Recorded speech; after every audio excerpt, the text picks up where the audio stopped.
Now let's show you the outputs. How do you send audio from all of these channels into the main speakers, the side speakers, the satellite speakers, and the subwoofer for bass? So first, let's start with how to control the volume to the main speakers. To control the volume to the main speakers, you have to hit the left and right button so that the light turns blue. When the light turns blue, you know that you are controlling the sound to the main speakers. On the iPad, the left and right button is on the top right corner. You press it, it turns blue. These are the main speakers. They're the ones that you're going to use for most of the events, provide most of the volume. Now, as long as the left-right is selected and the blue light is on, here's a few things to know. Your master volume on the far right, the first one on the right, is going to be the overall volume for your speakers. Now, keep in mind that even if this fader is up, if none of the other faders to the left are up, you won't get any audio because those are the individual signals that go to the main volume.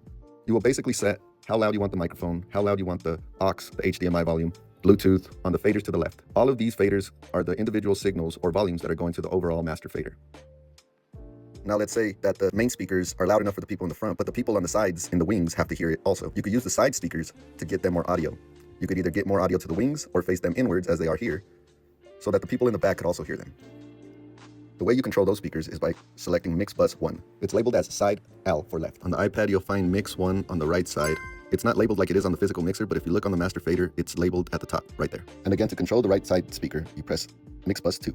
Notice how the faders change when you hit a different mix bus. That's because each speaker requires you to set the levels how you want them. At the top of the channels, there's a mute button you could press to easily mute things quickly. Once again, the same rules apply. We set how loud you want the microphone, how loud you want the aux, the HDMI volume, Bluetooth on the faders to the left.